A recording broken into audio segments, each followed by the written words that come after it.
Thanks to you. Kia ora and welcome, everybody. Thanks for making it along today to this, which is the inaugural event on behalf of the Resource Alliance here in Australia and New Zealand. And it's great to have you all here today. Before we start, and thank you for leading off on this, Kaz, I would like to acknowledge the traditional owners of the land upon which I meet today in Sydney, Australia. And if you want to acknowledge the traditional owners in your area as well around Australia, please do in the chat. I acknowledge the people of the Gadigal people of the Eora Nation here in Sydney, the traditional and ever-present owners of the land upon which we meet. And I think we meet in a virtual world, but it's important to make that acknowledgement clear at the beginning. So welcome, anyway, as I said, to this inaugural event on behalf of the Resource Alliance. And I was very excited to be asked by the Resource Alliance to set up an event as part of the FRO fundraising online convention this year. And it's the first time we've done something like this for Resource Alliance. I'm very pleased to also have the collaboration of the Fundraising Institute here in Australia and the Fundraising Institute of New Zealand. Michelle obviously will be appearing later on, and I know that Helen Merrick has been doing a lot of work in the background also, so helping us set up this event. We've got a few technical issues which now help us because there's no need to let anybody in the room. That's fine. And look, the aim of this is really to share some of the spirit of what we know to be the spirit of Resource Alliance. Those of us that have been lucky enough to go are well aware of a great point that is. So it was a disappointment amongst many last year that the IFC went online, and effectively all the sessions were then in European time. So it was very difficult for us to do something like this. So it's nice to have this event.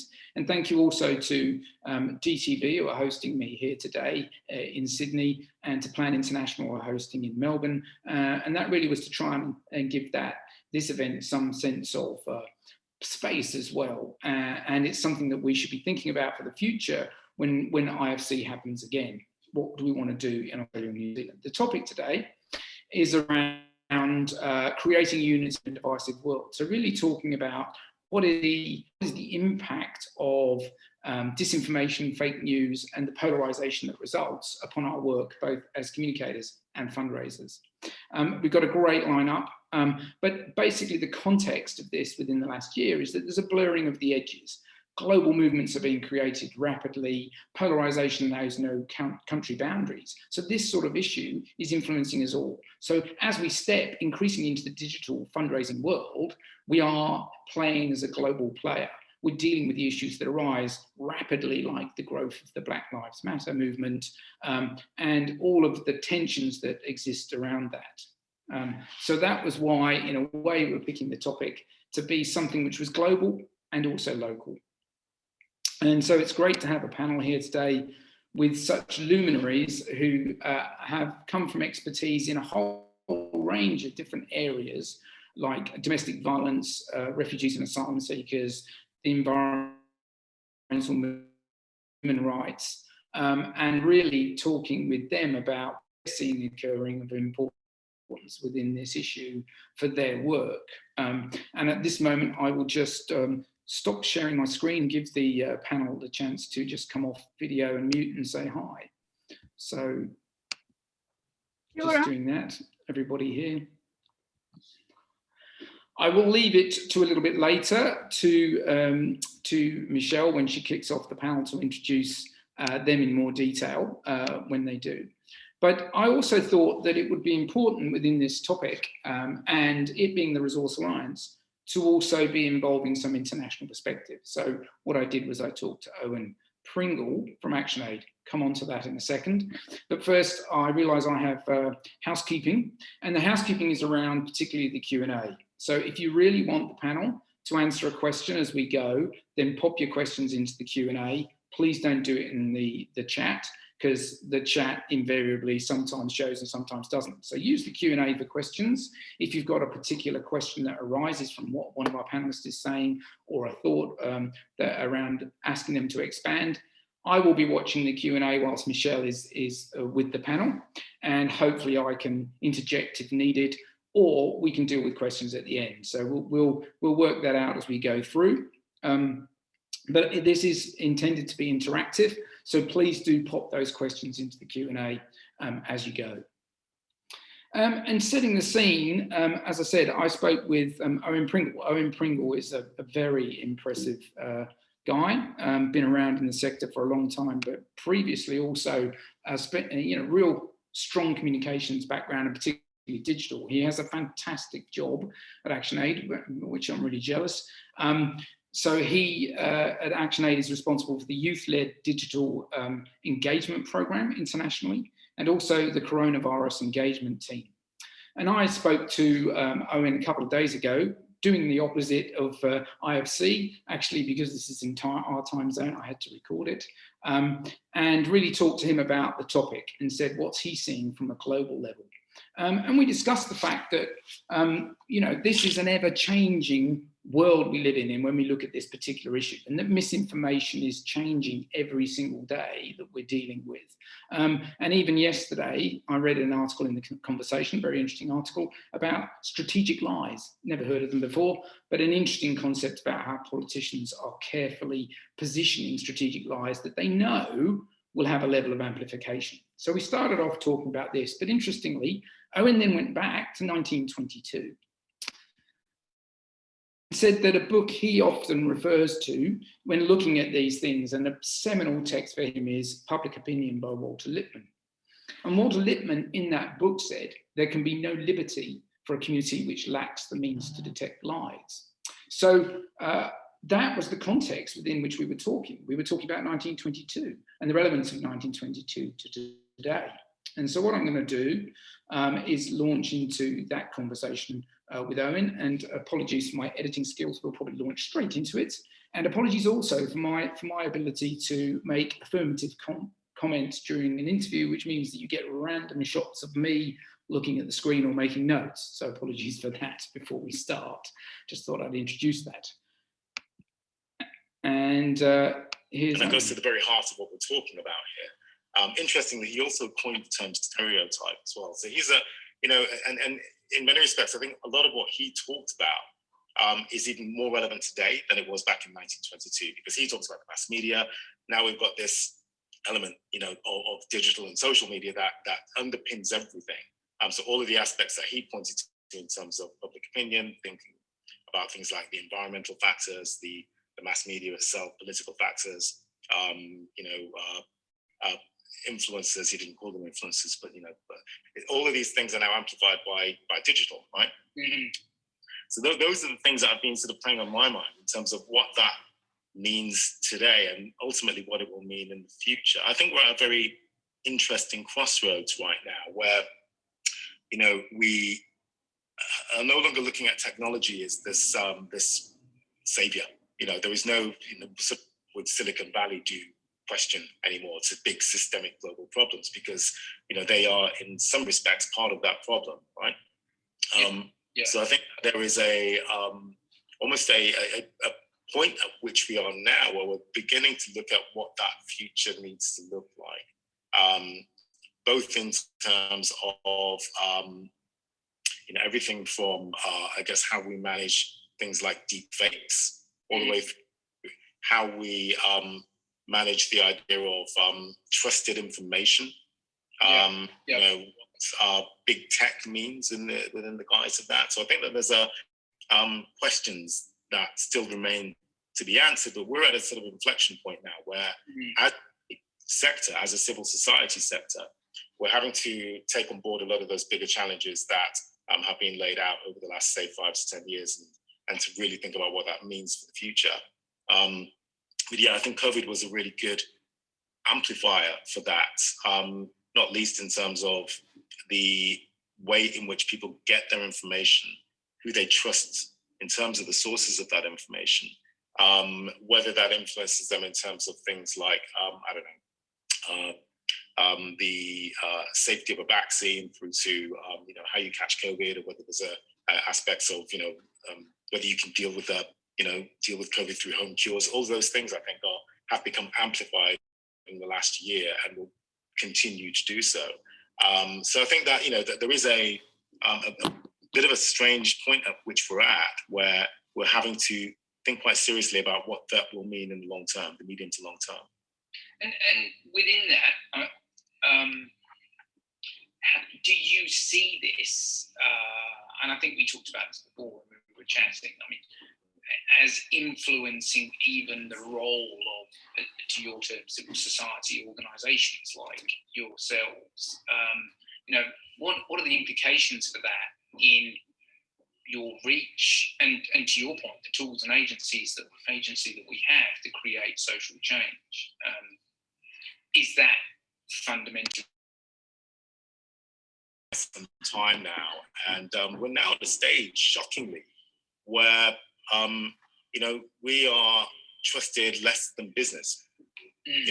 Business has a greater standing in terms of its level of trust with the general public than NGOs. Now, also under fire is where people get their information. So sources of trusted information, people are less enamored by where they get their information now. So they don't know where to get their information in terms of where to, I guess the trust in which you sort of imbue into where to put information. So there are two things there that strike me as pretty critical. That you've got a situation where NGOs, civil society more generally, and media organizations have a pretty tough call on their hands, because at a time where they're needed most to impart trusted and verified information, they're less trusted than other sources, such as business. Obviously will have a agenda in many respects. And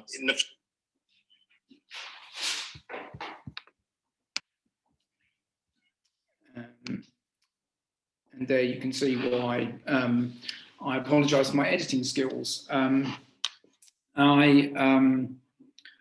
went on when talking with Owen to talk about more specifically what were the impacts that he was seeing within that context of the broader picture. What were the things that were particularly important in the last year within ActionAid around fake news, distortion of messaging? And he came with this great concept and way of looking at it. It was being very much about misinformation versus disinformation. So misinformation is things that we believe to be true and pass on. We're not doing that with intent, whereas disinformation is intentional. Often it might even be state agents who are trying to spread misinformation in a conscious way to disrupt the conversation. So I'll go back to what he shared with me on this. And apologies again for the technical side of the video editing, etc. I guess the COVID examples are probably the most relevant and recent aspects that I can bring to bear, again, in terms of how people are getting their information and what we, as a civil society organization having to do in order to respond, in country to specific needs, but also to try and to educate as well, and to sort of get people to impart information themselves on the ground. We're very much grounded in communities as an organization. So one of the things that we try to do is to empower communities to spread their own information and to use their own language, terminology, their own vernacular to communicate with those within their spheres, as opposed to us as sort of big global NGO imparting knowledge upon everyone else. But and in that respect, I think that if we're looking at what's happening in India, for example, in terms of the big COVID issues there, we know that there's a sort of big issue around the sort of WhatsApp / Telegram communities being perhaps arguably more influential than government channels of information. And as I mentioned earlier, this idea that getting a home remedy as something that can battle COVID is talked about widely, this idea of, whether the vaccines are safe, whether there's efficacy of vaccines or not. And all of those things are quite crucial there. So we're having to look at that, not just there, but also, elsewhere as well. So COVID is perhaps one of the most recent and critical examples in terms of, I wouldn't call it, I think fake news is unfair in many respects. I think, because we can talk about misinformation and disinformation, right? And the difference, disinformation is really a subset of misinformation, and disinformation is really about intent. The intent to change people's views based on incorrect information. But I think, what we're talking about here is people simply relaying information that they feel is factual. And the danger of that is that, it puts the onus on the individual to verify anything that comes through to them. And most people simply don't do that. We get information all the time as so-called informed individuals, right? We don't verify everything because we simply don't have the time, the headspace to do it.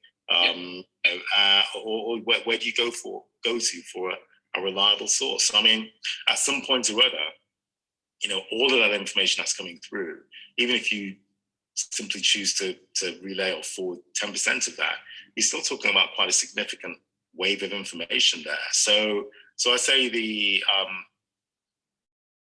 I'd say the idea of misinformation without necessarily ill intent is a much bigger problem for NGOs and civil society organizations, because you're battling against what people really believe to be true. Yeah. So very interesting points that Owen gives us from a global perspective, which now we can look at on a local perspective, and particularly this misinformation, probably a better term than fake news, and the fact that we might be passing on that, believing that it's true, but the influence is significant. It calls into question what our role is as non-profits, and what is truth, and what is our challenge with the level of trust we have as institutions within this equation. We went on to talk at length about those things and others, and the full recording will be on the Resource Alliance website in the near future, probably better edited than today. So moving on to our panel, we have a great lineup today, as I said, and at this point, I intend to hand over to Michelle to take you through the rest of the session, and I'll come back at the end for a wrap up. And as I said, if you have any Q&A at any point during the conversations that you hear, then please do pop your questions into the Q&A, and we can deal with them as we go. So I'll just stop sharing my screen at that point and hand over to you, Michelle.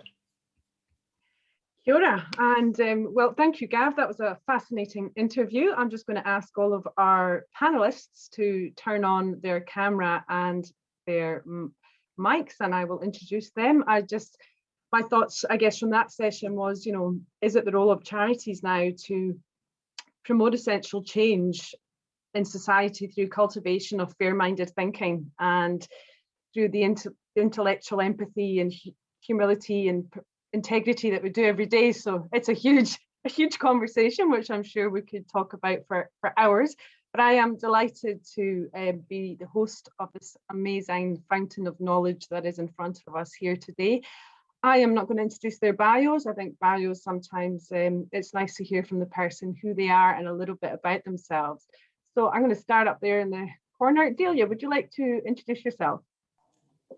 Thank you so much, Michelle. And before I begin, I'd like to acknowledge the traditional owners of the land I'm on, the Gadigal people of the Eora Nation, and pay my respects to elders past, present and emerging. I'm Delia Donovan. I'm the CEO of Domestic Violence New South Wales. We are a peak body representing over 80 services, domestic and family violence services, I should say, across the state of New South Wales. Social worker by trade, and have worked certainly in the community sector and social work space for the last 20 years. Thanks for having me, everyone. Looking forward to the conversation. Kia ora. Thank you, Delia. And we're going to move into maybe jump over the pond to New Zealand. And we have one of our FINZ members, Zebedee Stone. Zebedee, welcome to the panel today. Would you like to introduce yourself? Kia ora, thanks, Michelle, and tēnā koutou katoa, everyone. Greetings from Aotearoa, New Zealand, and yeah, my name is Zebedee Stone. I'm the Fundraising and Marketing Director with Amnesty International Aotearoa, New Zealand, and have been here with the organisation about 18 months or so, but it's certainly been wonderful to come back to an organisation I actually started my fundraising career with. So it's definitely a good space to be, and particularly important and relevant to our discussion today. So really looking forward to it. Thank you, Zebedee. Great to have you. And let's jump back over to Australia. And Alan, welcome to our panel today. Would you like to introduce yourself?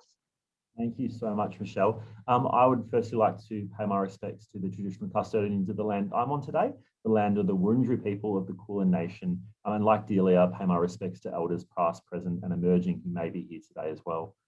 So my name is Alan White. I'm the Director of Fundraising, Marketing and Enterprise at the Asylum Seeker Resource Centre. So we're an organisation that is quite unique in the Australian landscape. We're both an advocacy and aid organisation that supports people seeking asylum on their journey, I guess, to permanent protection and freedom here in Australia and when they seek safety. And so we've been around for 20 years, working across service delivery models, both helping people to survive but also thrive, and playing a key role in the Australian political landscape in this really, I guess, global issue. So it's a real pleasure to be here with people across the pond and globally as well. Fabulous, thank you. And we'll jump back over to Rebecca. And Rebecca Skelly has been part of FINZ for a very long time, and she not so long ago came back from Asia. And Rebecca, would you like to introduce yourself to the panel? Thanks, Michelle. Yeah, hi everyone. It's funny, I do actually live in New Zealand, but I flew into Sydney this morning because I took advantage of the travel bubble, and I'm very, very grateful for that. So I've been fundraising for a long time, and I was very lucky enough to spend a number of years in East Asia. So I still currently work with Greenpeace in Hong Kong, Taiwan, South Korea and Japan. I spent some time working with Greenpeace in Brazil as well. So coming at this particular panel from an environmental point of view, but even though I run a fundraising agency in New Zealand. So that's my mixed background. And there you go, that's our panel. I mean, what an incredible bunch of, just like I said, fountain of knowledge. I think it's super exciting, and we've got a lot to cover today. My job is just to be the pink hair Oprah for today, so I'm just going to facilitate all of your wonderful knowledge. So I'm going to kick off with the first question. I'm going to go around and ask everyone, and then I think it will kind of slowly evolve and be an organic. We want this to be a conversation that our audience can enjoy. So we are going to ask you to jump in if you want to add points to other questions. But I'm going to start off with Zebedee, and I think the first point we want to cover here today is: have you seen fake news and Polarity influencing the work that you do directly? What's your experience been in your role today in terms of the influence in the organisational context? Yeah, and I would say it's unfortunately not something that's new in the human rights space, and more generally for many of our causes. And that fake news and misinformation has been around for a long, long time. So Amnesty is having its 60th birthday this year, and essentially where we grew out of was opposition to people being put in jail for their beliefs. So it's pretty natural that the world over there's plenty of people out there who want to silence opposing views. The problem now being quite obvious, and Owen touched on it really well, was, in this digitally connected world we live in, that's incredibly easy for human rights abusers, both state and non-state actors, to do, both in an intentional way, but also for particularly the wider public to do so in an unintentional way, and to be sharing information that that can be really dangerous for everyone. So definitely have seen a direct impact in terms of Amnesty International's work around human rights. But I thought I would just mention quickly as well about COVID-19 has really exacerbated this as well. So, and a perfect example of how governments have really tried to control public opinion around their response to the pandemic. And just this week, we've come out with some statements around what's happened in India. Obviously, our thoughts are really with the Indian people kind of going through an incredibly tragic second wave of COVID-19. But what the government is doing is really trying to crack down and control how people hear about what's going on there, to the extent where they've been blocking and taking down content on social media. And that's not a kind of free and open access to information, which is what we all need. So that's just one example, but throughout COVID, there's been countless others. So I think it does show that right now it's certainly more apparent than ever, really. Absolutely, and I know you've got a lot to add to our discussion a bit later around what can we learn and how can we, look to the future. And so I just want to jump over to Delia and ask Delia, what has it meant for your organisation? What has been your experience? Gosh, it's been unbelievable, everyone. I mean, I joined Domestic Violence New South Wales in June in the midst of COVID. And I guess what I've seen, we've had 11 women murdered this year already from domestic homicides. And what I tend to see, certainly through my space, is that it tends to take a tragedy for people to actually come together and then kind of get really passionate and actually want to make a difference. I do think attitudes are changing. I think the media outlets, there's a bit of a mix of how people portray domestic violence news. I know certainly domestic violence survivors hate the kind of cow in the corner when there's a feature. We need to show empowerment of women and that anyone can be exposed to domestic and family violence. And I do think that the media has to really think about the fake news there, because there'll be this kind of stereotypical woman who's affected by violence, and there'll be terminology used that's really unhelpful.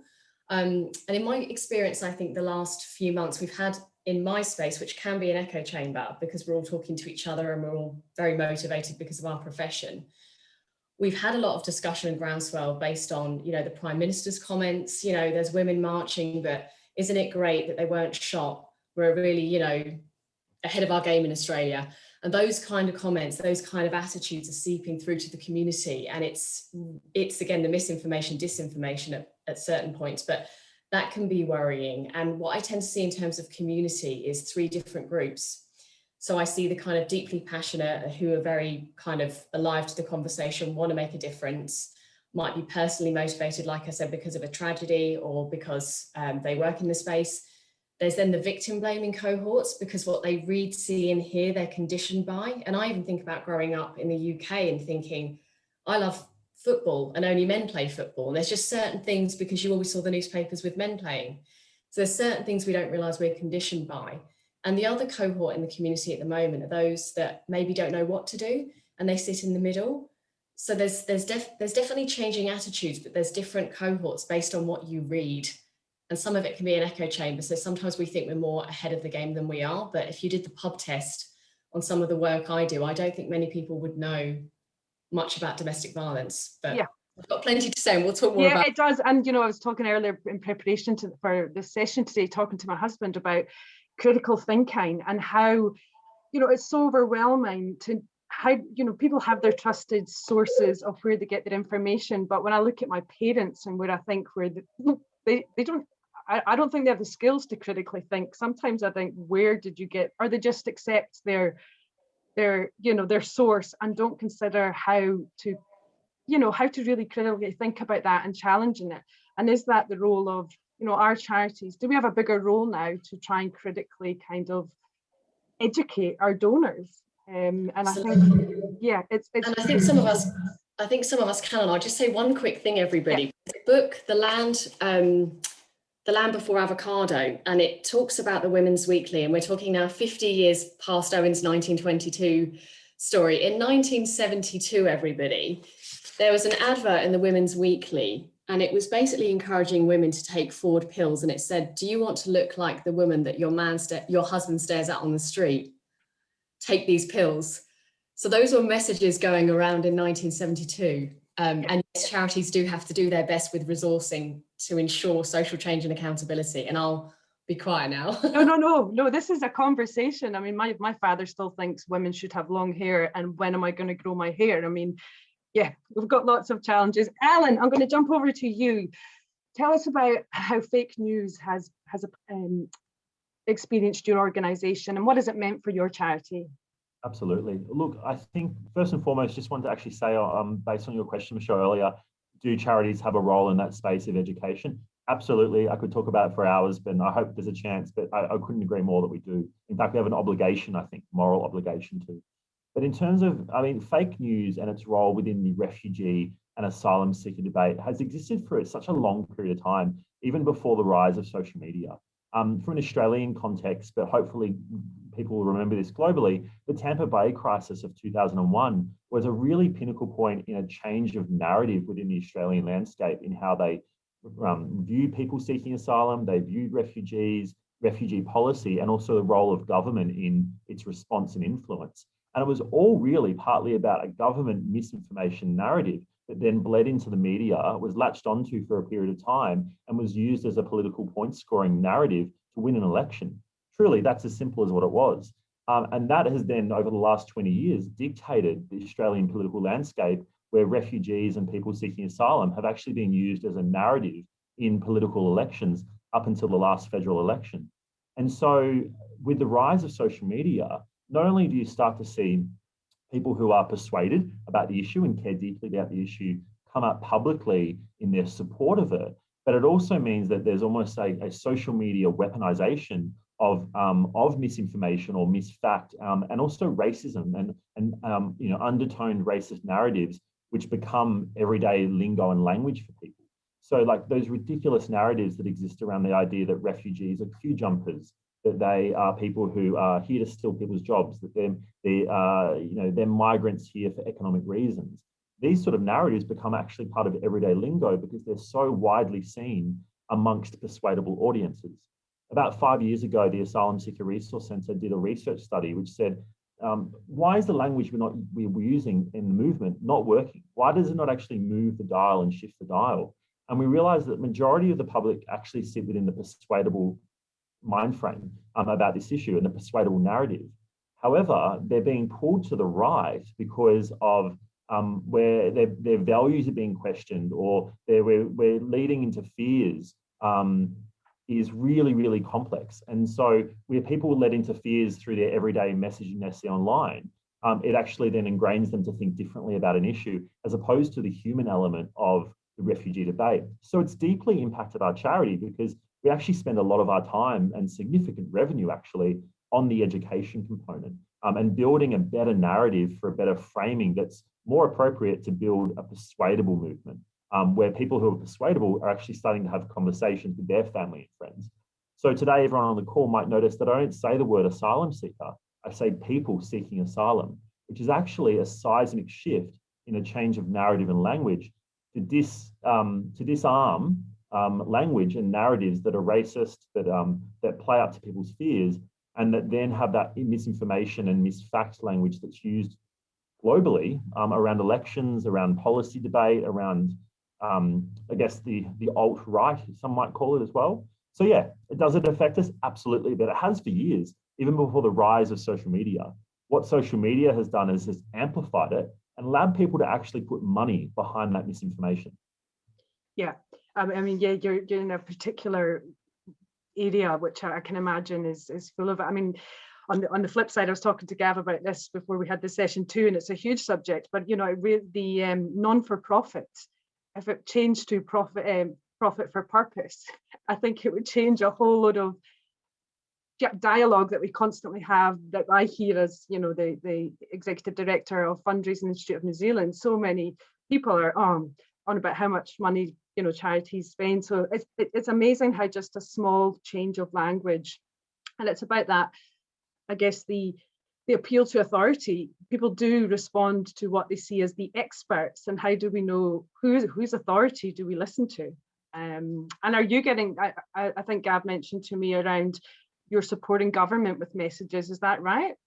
Yeah, absolutely. So while we've moved away from the idea that we should be, I guess, archetype enemies of any government, federal, Liberal, Labor, the Greens, whereas now we're absolutely using our messaging and messaging studies to actually influence government policy, but also actually influence the way in which members of parliament speak in the House of Representatives, also speak within the state government. So there was a really powerful piece a couple of weeks ago where an MP, a federal MP, in a swing seat, actually got up publicly in the House and actually spoke about Australia's treatment of people in detention, that was absolutely using the right language, such as they're not people who are fleeing persecution, they are people who are seeking safety and a chance to rebuild their lives. That shift in language actually helps disarm that negative narrative of misinformation, where we go, oh, wait, everyone deserves the opportunity to seek safety for their family. Everyone deserves the opportunity to rebuild their lives. But you and I, we can't relate to the idea of fleeing persecution for the most part.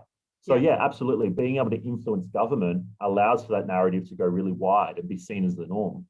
That is so powerful. And I think so many charities need to learn that. They really need to learn the power of the word, the power of language. And I think this is where we are going to see a huge shift in how we can make those changes. Rebecca, can I bring you into this conversation with your experience in Asia, or the work you're doing here? How have you seen fake news and influencing the work that you've been involved in? Yeah, so environmental issues, I guess, is a little bit like human rights as well. I mean, there's been climate deniers out in the world for many, many years. Interestingly, the language around climate denial is more changed in the last few years to be more about, well, it's going to happen anyway, so we can't do anything about it. So that sort of extremist sort of attitude has changed from outright denial to, well, there's nothing we can do about it anyway. But taking some of the language that Alan was just saying, and I've written it down because I loved it, the large middle persuadable group, and that's the group that we're really focusing on as well from an environmental point of view. And there's been some global surveys around environmental attitudes, and particularly on that idea of misinformation and what information are people completely believing to be true. And one of the questions that this survey asked is around what is the single biggest impact that you as an individual can make for climate change? And the number one response was recycling.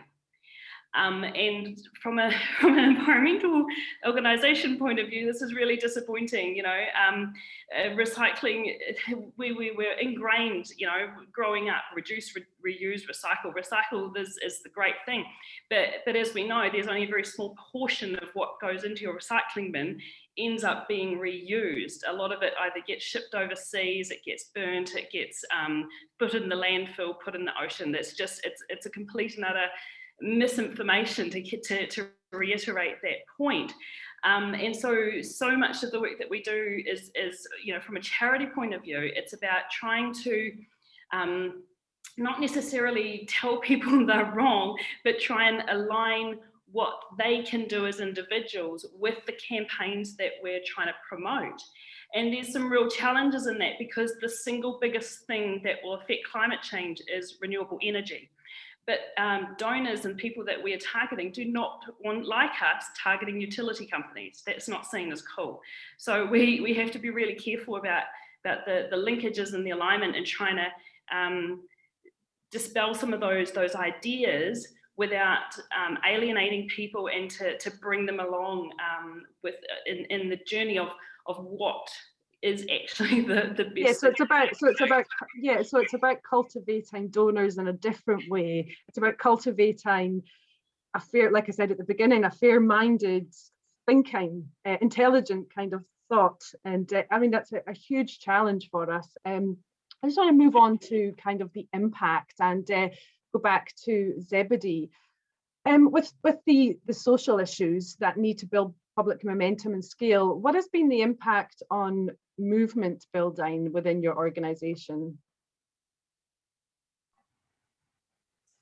Yeah, Michelle, that's a really kind of a critical question, really, about kind of going back to the point that misinformation and disinformation has been around for years, but now we're combating or working in a quite a different framework. It's the same in terms of movement building. For us, we have to engage in the digital space, and I think all of the organisations here on the panel and the audience would agree, you can only ignore it at your peril. But it presents plenty of challenges for us, not only in terms of, like we're talking about, the language and the way in which we engage in that space, so that we're not perpetuating some of the structures that exist there. And so for Amnesty, you know, a few of the kind of guiding principles is about kind of using social media to both connect, but educate, as well as, you know, be there to inspire action, so that try and be kind of as hopeful and as values driven as possible. And I think that's the one way in which we can really build up a movement. Again, I think it was really interesting, Owen mentioned, but our own credibility in the space is critical, that in order for us to be engaging online and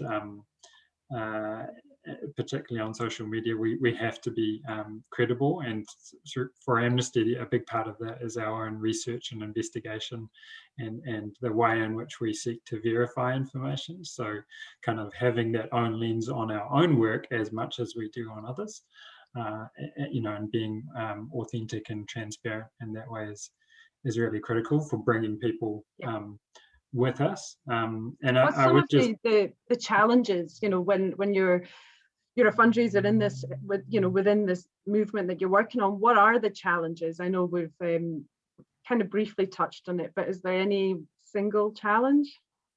Yeah, I mean, I would probably say one of the biggest ones is some of the ways in which fundraising works is very much about us and them, you know, and it really is, you know, we know that having a clear enemy works.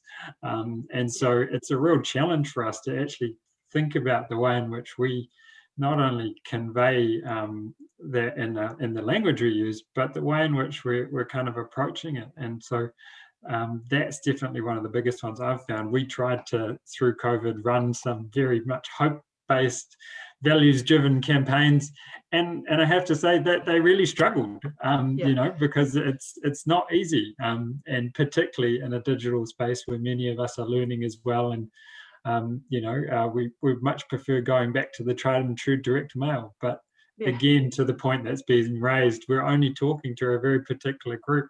So if we're really thinking about movement building and bringing along the population at large, we've got to talk differently, and we've got to be much better in the spaces where people are engaging. And the only way I think we can do that is to be authentic and be there, and know that sometimes we're going to stuff it up and mess it up. But be kind of human in that space. I think if we do it with, you know, empathy, humility, integrity, and responsibility, people do forgive your mistakes when you're being authentic, and you know, that's how we you know, form relationships with everyone we work with, including our donors. Delia, I know you've got quite a bit on this section here, so I'm going to come over to you in terms of I've got some notes here about the Men Are Victims Too lobby. Do you want to add a comment to that? Yeah, I mean, and I think I said quite a lot in my first answer, but I want to just support everything Zebedee said about transparency and openness and humility. Now, men I've worked with back in the UK, I work with a small group of men who were victims of domestic violence, but certainly know that predominantly women will be much more affected based on the structural inequality in society. And there tends to be this like us and them situation, which there shouldn't be. And I guess having worked in a very specialist space back in the UK, knowing that we did work with a small group of men who were victims, I think the men's right movement really undermines men who need help. And I've had to call it out quite a few times, certainly in Australia. Now, we know 1 in 4 women will be affected by domestic and family violence, and 1 in 13 men will be affected by domestic and family violence. But what the men's rights groups do is they undermine the work they should be doing. And I know when I worked at White Ribbon, there was so much heaviness around trying to undermine the work at White Ribbon that the actual men's rights group missed the International Men's Day that was in November. And you think, hang on, focus on actually lobbying and advocating on the issues and stop trying to undermine some really important work where we've got, like I said, 11 women have been murdered this year, 55 last year. So yeah, it really takes away from the important work that everybody needs to do, and it undermines people who need help.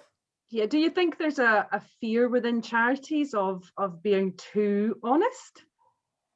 I think charities need to be honest. And again, I'll go back to my White Ribbon experience. I inherited a 2 million deficit on the budget as the acting CEO, and it was bloody hard work, everybody. And you always feel like you're only as good as your last day's work, but you have to work really hard to create trust. You have to communicate. You have to be open, transparent. There should be nothing you should want to hide.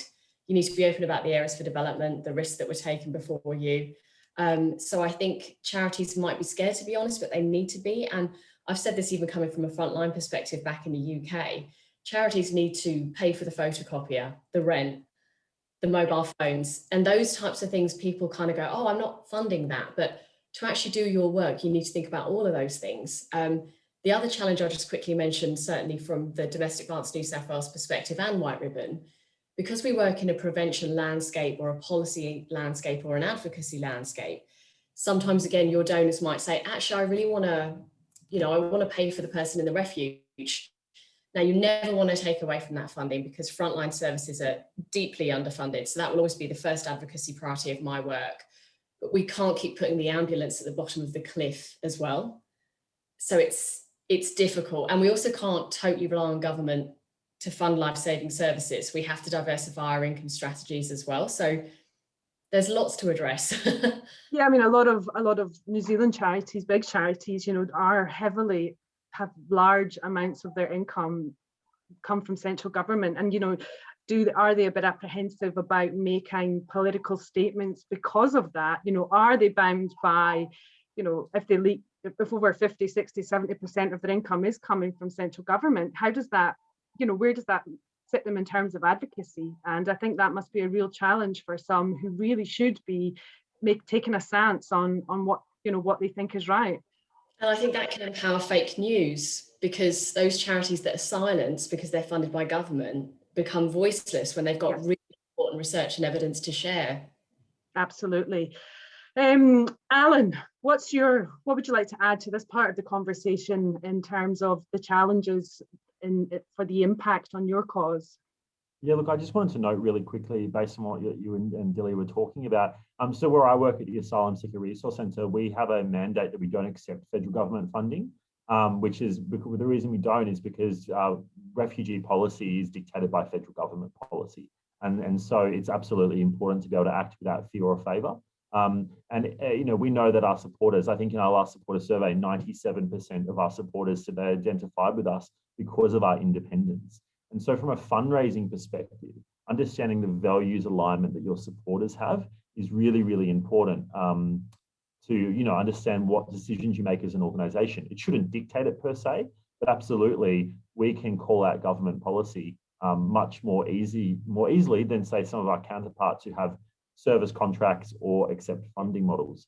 In terms of one thing I'll say briefly, in terms of the challenges is, for us, it's a slightly different challenge in the sense that, going back to what Zebedee was saying, like in terms of what works versus what doesn't work, in the digital space, you have the luxury of being so data-driven. You have an evidence base around things.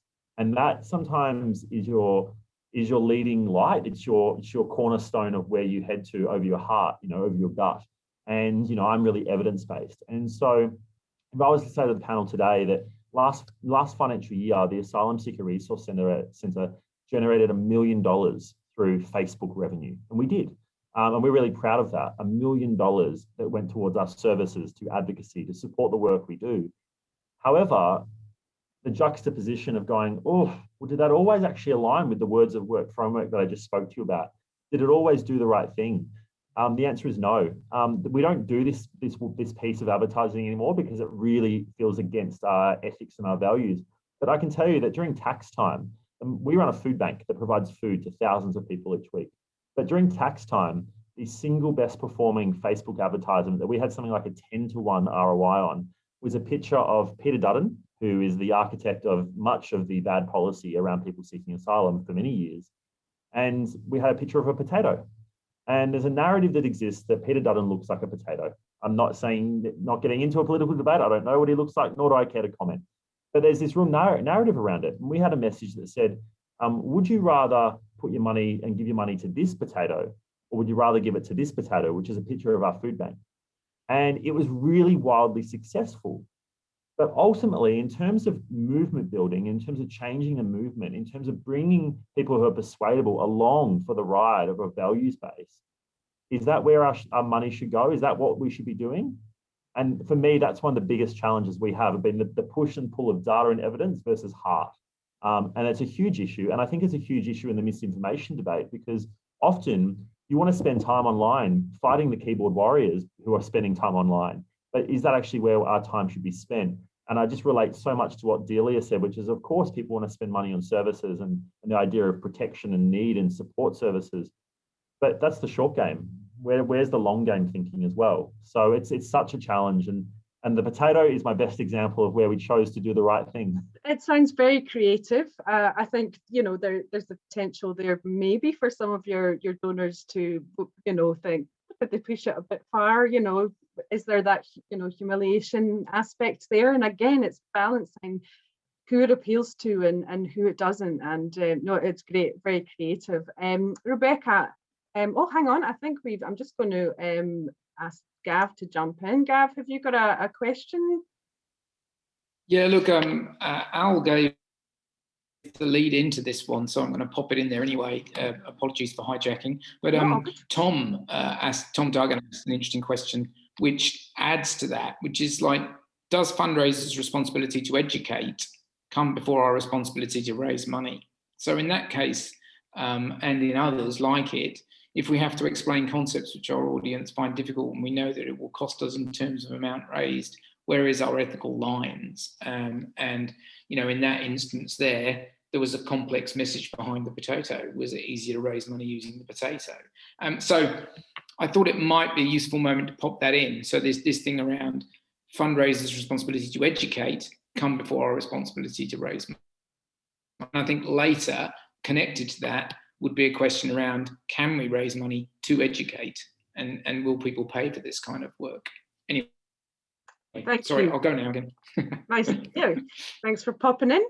Okay, I'm just going to move on to, has anyone got any of our panelists, have you got anything to add on that? What has been the impact on your cause before we move on to the next question?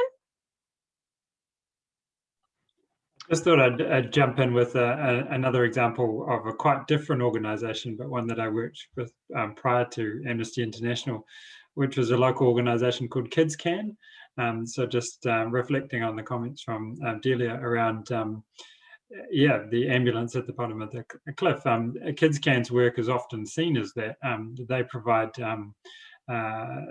some of the basics to underprivileged children in New Zealand schools, and for a long time didn't receive any government support or very little, but chose to be apolitical because they didn't believe that that was their space. But increasingly, because of a lack of direct action in the space, they've found themselves drawn into that, and that they now see that they can't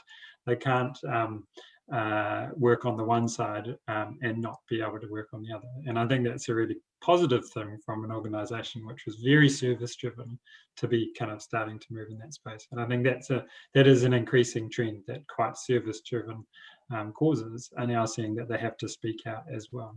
Yeah, it's a very bold, very brave kind of change in the, I guess, the thinking of an organisation. But this is, I guess, my personal opinion. I believe the younger generations and who are going to be our future donors, they want much more accountability and they want to see action. And there's no denying that. They don't just want to directly help someone. They want to see change on a whole different level. And I think that whole movement is coming, and well, has been for a while. But I think that's what's going to change the thinking on how we how we attract our donors and be able to facilitate the impact they want to make. And the impact they want to make is on a much higher level.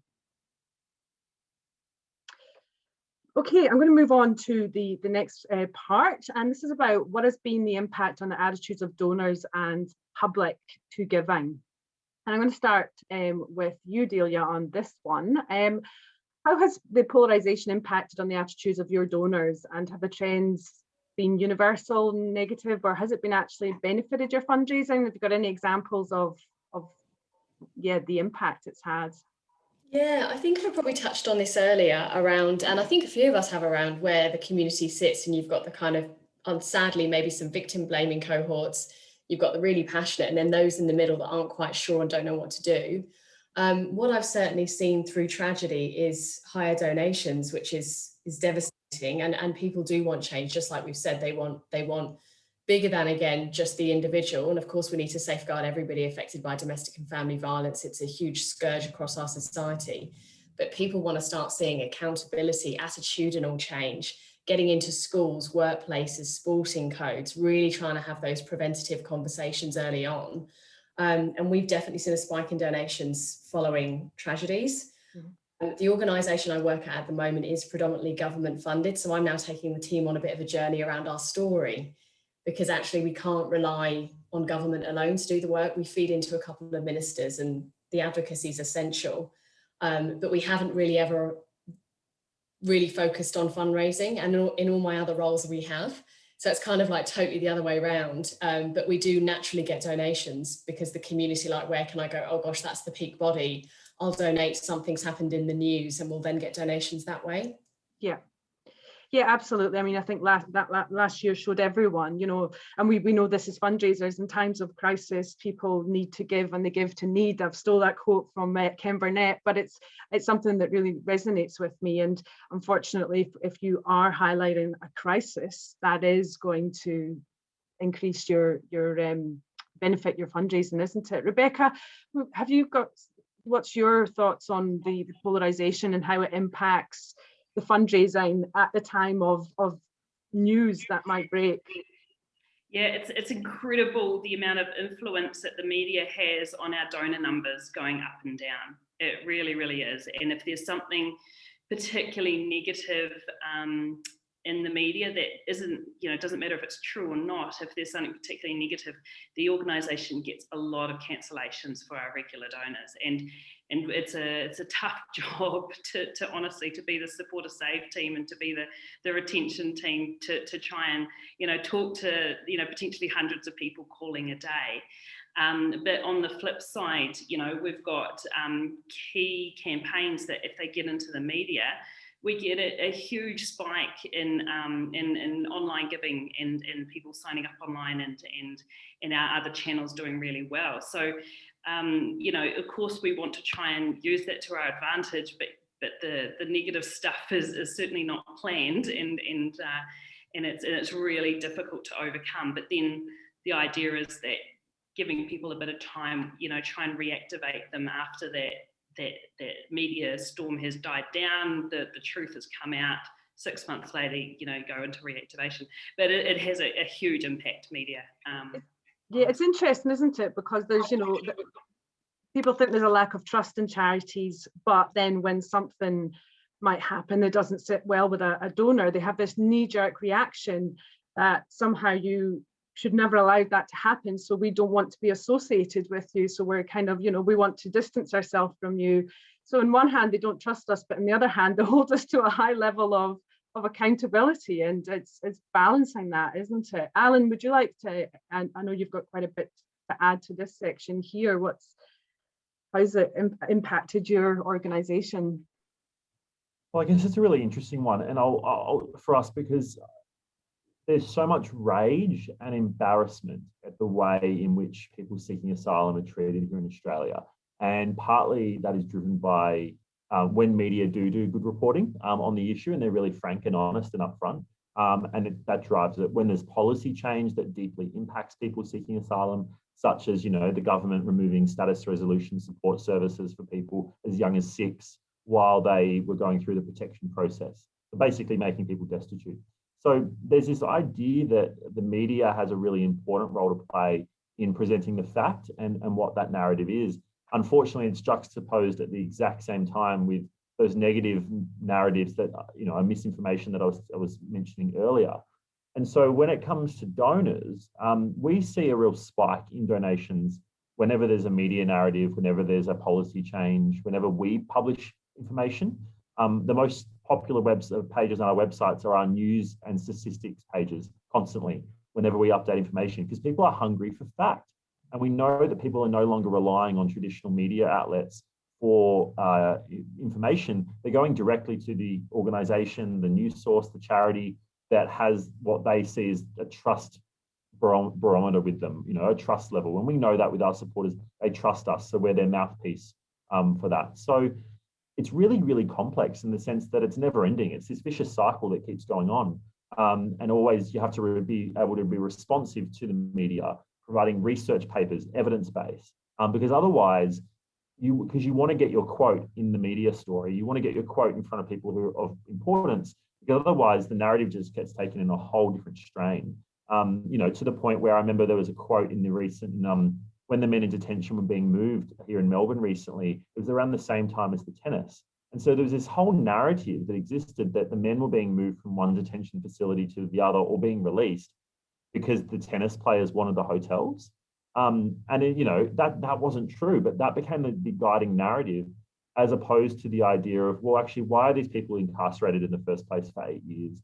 Why are they being moved inhumanely in the middle of the night? Why are all these things happening that aren't appropriate? It was, well, the tennis players need them, so therefore it's all good.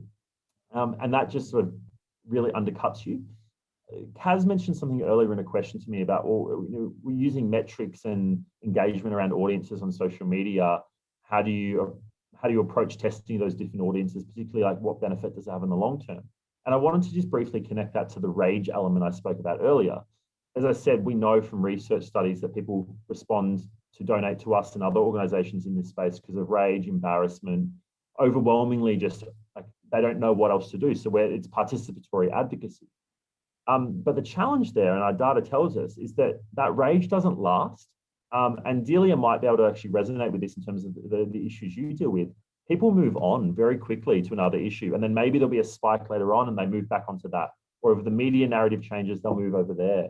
And so you have a really particular role to play in terms of retention of your audiences and continual engagement, because getting a second gift out of them, which is actually important to retain their long-term support in the movement, is really complex and difficult because they're very quickly moving on with the next media narrative.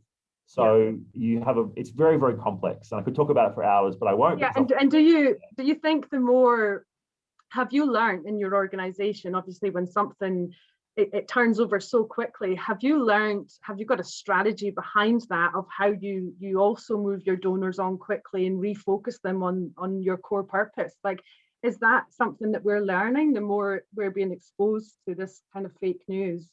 Absolutely. And the short and simple answer there is be first in market. So we have this sort of rule that don't make it branded, don't make it look polished, doesn't have to be perfect. Get it out first, be quick, be ready. Anyone who follows the ASRC on Facebook, we have about 500,000 people on our social media channels. We will post random things from an iPhone that we're taking a picture as we go by a detention facility or anything random like that. It could be a fuzzy photo. Our messaging could be slightly incorrect. We could have spelling mistakes. All of those things don't matter because you want to be first in market. That's what's really important. If I can think back to COVID last year, we ran an emergency appeal, and we were one of the first charities we know that ran an emergency appeal in response to COVID-19, because we knew that the media narrative was going to get sunken very quickly. And so we're pushing out stories about how people seeking asylum aren't eligible for JobKeeper or job seeker. They're going to be abandoned, be vulnerable. Who else is going to be there as the last line of defense except charities? And within 10 days, we raised $3.18 million. Wow. Because you need to be there up front. And did it look good? No. Was it messy? Yes. Our role now is to keep those donors who we acquired engaged. But you've got to be first in market to make sure that you beat out the misinformation, you beat those other narratives. Yeah, Zebedee, I'd like to bring you in on this bit of the conversation. I'm sure you've got some experience with Amnesty in this kind of space. Yeah, absolutely. And I can only really echo what Ellen's saying about the need to be there quickly. Sometimes for particularly big international NGOs, speed is not something we're often known for, and we like to make things complicated, and we definitely cross and dot our I's, T's and I's way too much sometimes. So that's something that we need to really learn and become much more nimble with. I think it's amazing organisations like the Asylum Seekers Resource Centre being able to be really reactive, and Alan's team have done an amazing job with that. I think though part of the other piece, and it comes back to that kind of earlier question we were that Gav threw in, was about the role of education in it, and how some of the work that we're doing and the sharing is actually not only trying to be out there first, but kind of direct and steer the narrative in a particular way, and doing that through education. So providing people with the knowledge and resources they need so that they can be more informed about a topic before they wade in and comment themselves.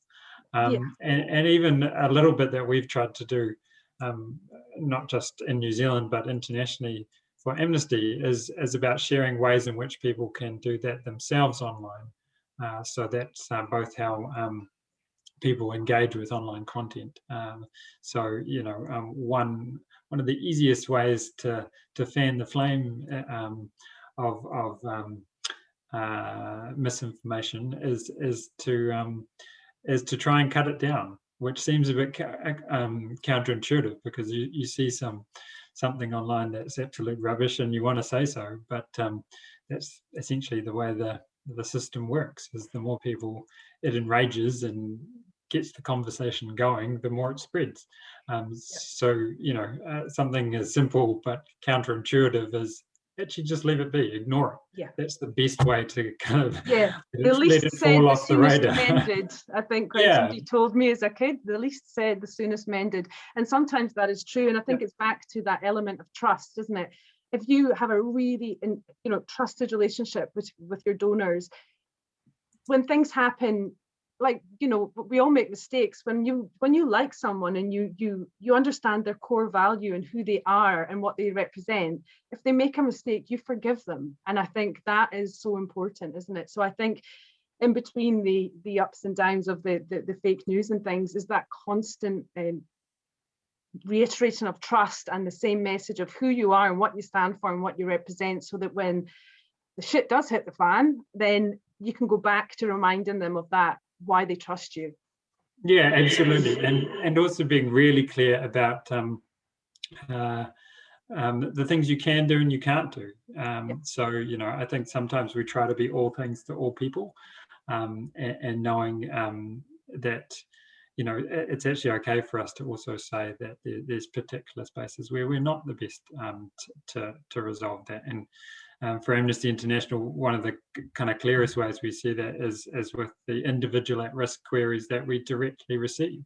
So every year we receive hundreds of people coming to us to seek advice and support on human rights issues of their own, and many of the time it's actually our role to guide and support those people to where they can get the best support, and it might not be us.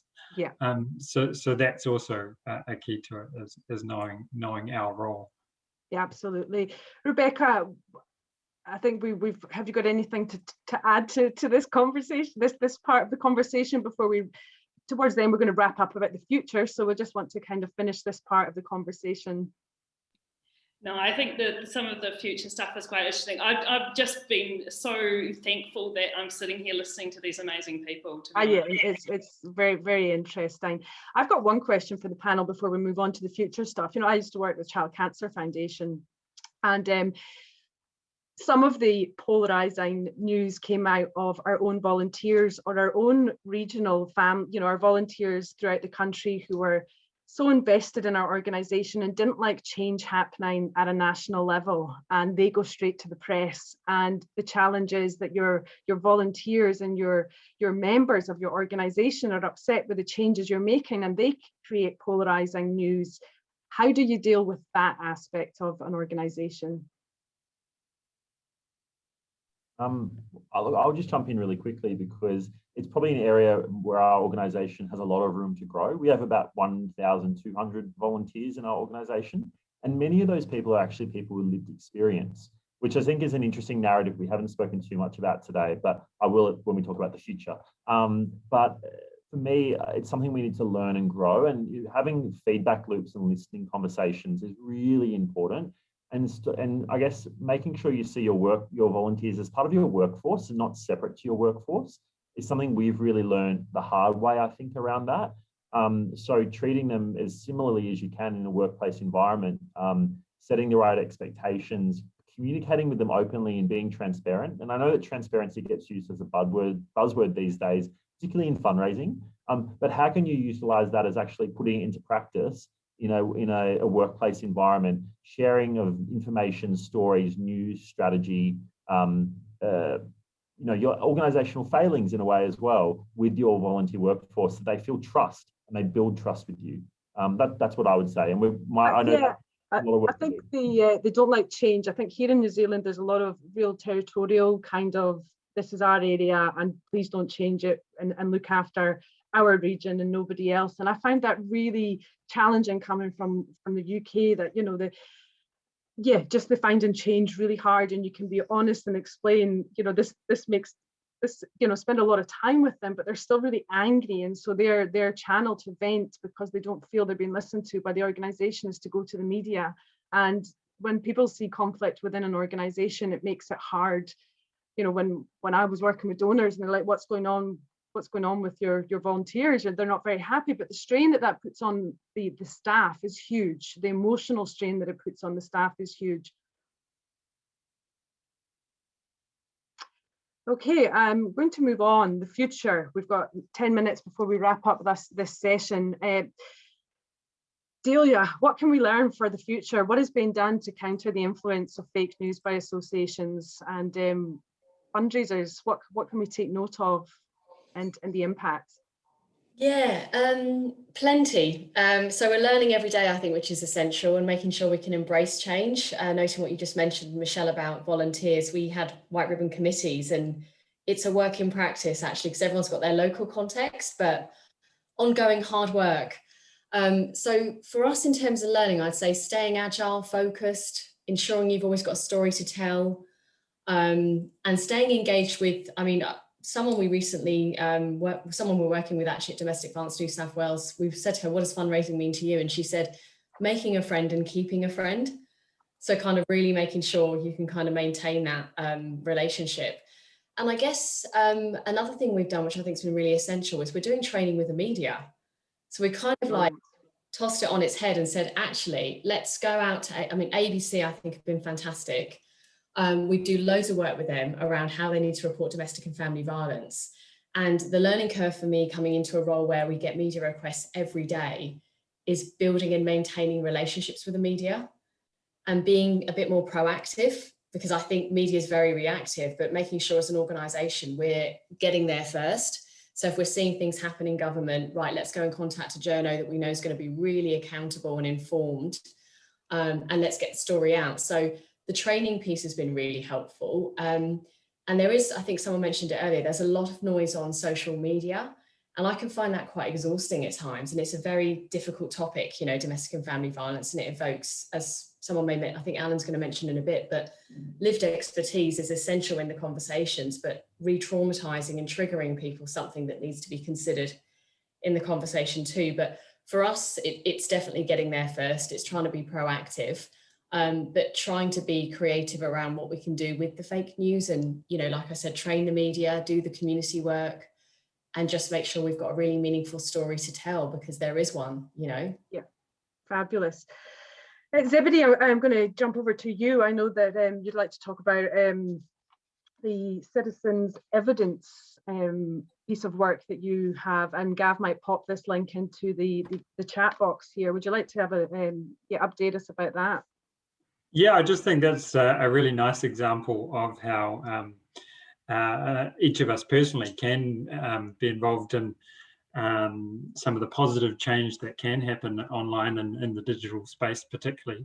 And so the Citizens Evidence Labs that Amnesty International set up is essentially utilising some of the kind of crowdsourcing techniques, would be the easiest way to explain it, to kind of address some different human rights issues and challenges online. So whether or not it's combing through satellite images to pick out bombing sites in Syria was one example, because a computer couldn't tell the difference between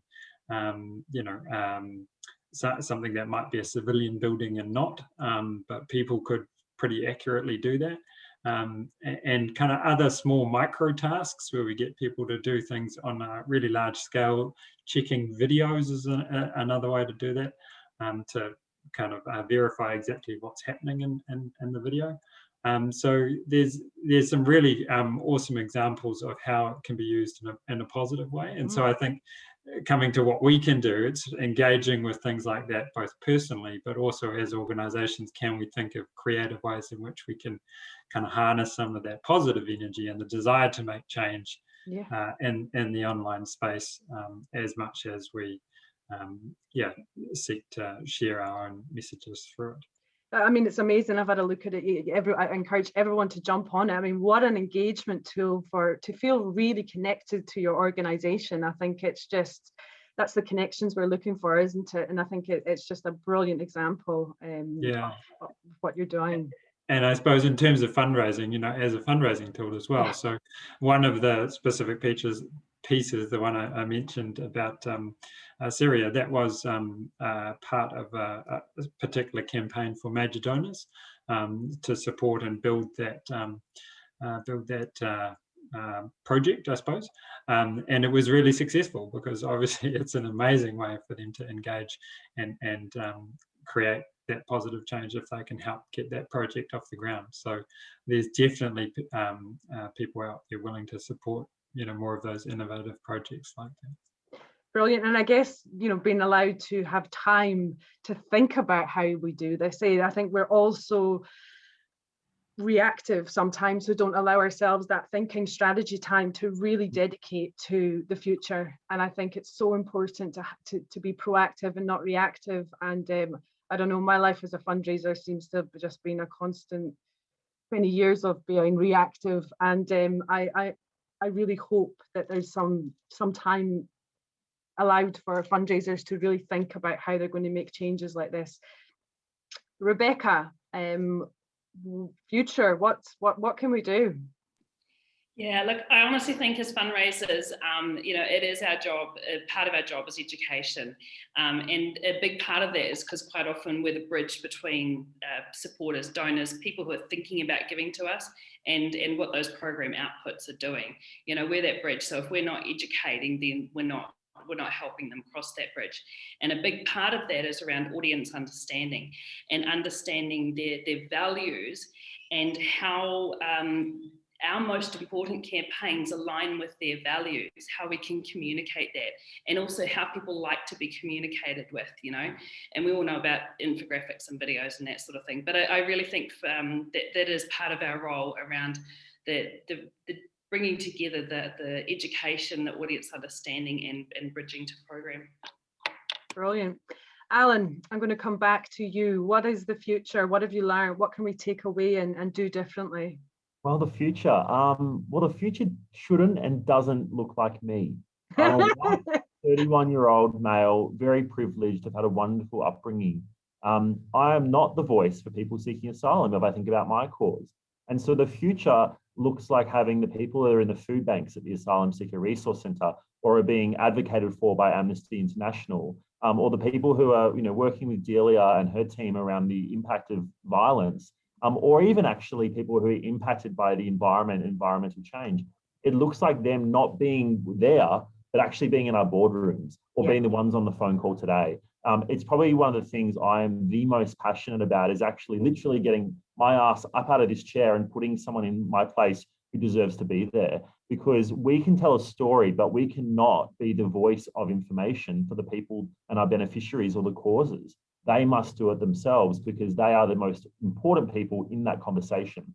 And so the reason I'm so passionate about that is that if we want to counter misinformation, we don't counter it through myth busting or statistics or storytelling, although those things are good at being a holding pattern.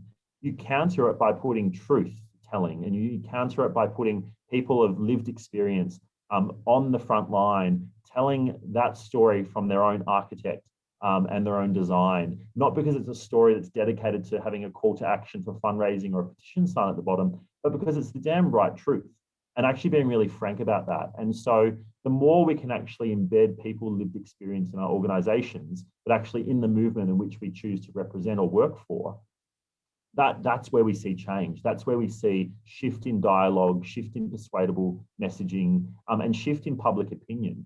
All we need to do is think about the marriage equality debate in Australia. And look, New Zealand, thumbs up you guys, you smashed it compared to us, and we only got there recently.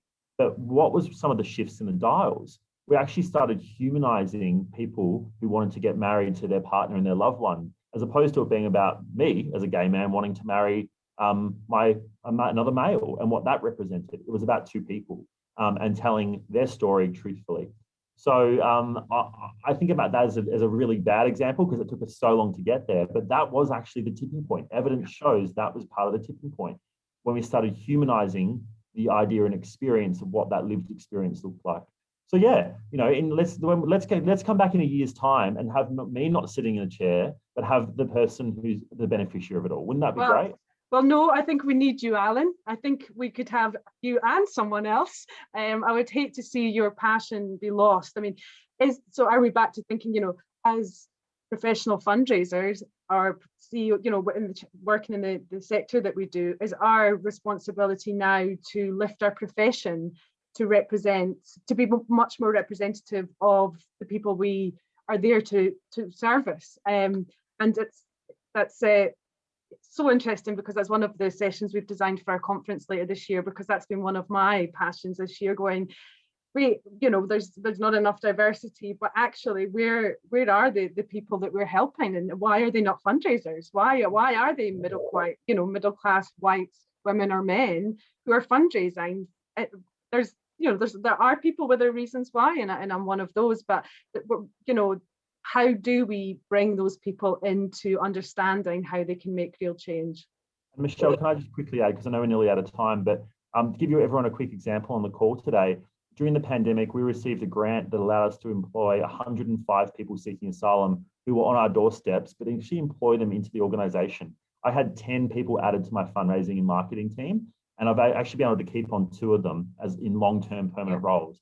It has changed our world, our outlook, our strategy, our focus, and it centers what we are doing and why we are doing it so much better. So it's you know, it's there and it exists and it's real. It's doable. It's amazing, and as the peak body for fundraising in New Zealand, I feel somewhat responsible for actually on a national level finding a pathway for professional fundraising in New Zealand in particular, and really advocating and pushing for that. So what a brilliant example. Gav, would you like to jump back in before we wrap up this panel? I have had such a great session. You guys have been absolutely phenomenal. I think we could go on for hours and hours. And I just want to say a huge big thank you from me for being part of this panel. It's been an absolute honor to be your host for today. And a big thank you to Resource Alliance for putting this session together. And Gav, a huge thank you to you. You put so much work in the background, pulling all these amazing people together. Well done, you. And I think it has been a great session. Gav, do we have a couple of final questions to wrap up with?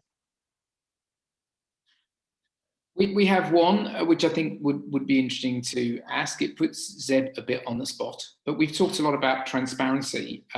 If attendees are happy to continue for 5 more minutes, I would value, Zeb, your response to this question. I think also, Alan, I know you used to work for Oxfam, and Oxfam probably you could talk about in the same context, but recently, obviously, there was the recent news of the culture at Amnesty International UK and how terrible that was.